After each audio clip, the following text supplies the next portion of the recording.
আমাদের শ্মশানকালী পুজো, তো আজকে এসেছি একটু শ্মশানকালী পুজোর মেলাতে মায়ের কাছে। তো চলো মায়ের কাছে কি হচ্ছে না হচ্ছে সব কিছু তোমাদের সাথে শেয়ার করলাম। আর আজকে ভিডিওটা তোমরা দেখো, আশা করছি তোমাদের খুব ভালো লাগবে। আর এখানে সবাই নাচানাচি করছিল।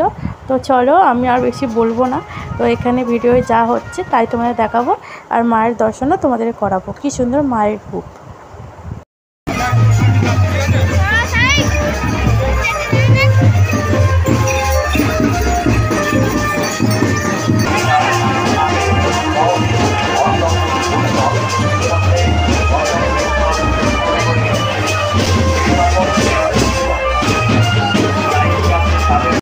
মাকে দেখে আসার পর তারপর একটু এখানে ছোটো করে একটুখানি মানে খেলা টেলা নিয়ে বসে বাচ্চাদের। আর এখানে ও ডাক্তারের জিনিস কিনবে, তো ওখানে একটা ডাক্তারের জিনিস কিনে দেওয়া হলো। আর মেলায় এসেছি ফুচকা চটপটি আইসক্রিম খাবো না তো না বলতে হয়। তো এখানে যথারীতি ফুচকা খেলাম, ফুচকা টুচকা খাওয়ার পর এখানে এলাম একটা চটপটি খেতে। ঘরে তো ঘুগনির মতনই যেন, মেলার চটপটি না খেলে যেন ঠিক ভালো লাগে না। তা যাই হোক এখানে মেলার একটু চটপটি খেয়ে নিলাম চটপটা। আর এখানে আমার ছোটো ছেলের জন্য একটা এগরোল বললাম, তো কিছু খাবে কি না খাবে, তাই ছোটো ছেলের জন্য একটু এগরোল করা হলো। আর ঘুগনিটা মোটামুটি ভালোই ছিল, যেন মনে হচ্ছিল আমি ঘরে রান্না করি সেইরকমই। আর কিছু লাগে না, একটু টক হলে বেশ ভালো লাগে, এনার্জি লাগে খেতে। তো যাই হোক এখানে এত গরমে এদিকে বেরাচ্ছে ঘাম আর এদিকে খাচ্ছি ঘুগনি, তো ওকে একটু খাইয়ে দিলাম। তো এখানে ঘুগনি খাওয়ার পর তারপরে এদিকে যাব খিচুড়ি আর ছ্যাঁচড়া খেতে।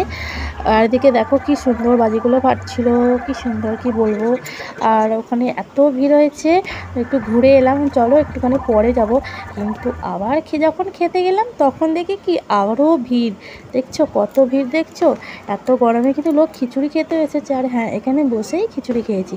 আর খিচুড়িটা এত সুন্দর এত অপূর্ব হয়েছিল যে আমি বলে বোঝাতে পারবো না। দেখো খিচুড়িটা পুরো টাইট মানে ঠান্ডা ঠান্ডা ছিল। আর খিচুড়িটা কি বলবো, এত সুন্দর স্বাদ খিচুড়িটা কি বলবো। আর আজকে ভিডিওটা তোমাদের কেমন লাগলো তোমরা কিন্তু অবশ্যই বলো। আর খিচুড়ি আর ছ্যাঁচড়া এখানে আমি আমার ছেলে বসেছি আর আমাদের লোকটা ওই দিকটা বসেছে। আমি আর ক্যামেরাটা ঘোরাতে পারিনি, জাস্ট একটুখানি তুলেছি, কারণ অনেকক্ষণ লাইন দেওয়ার পর তারপরে বসতে পেরেছি, সত্যি বলছি।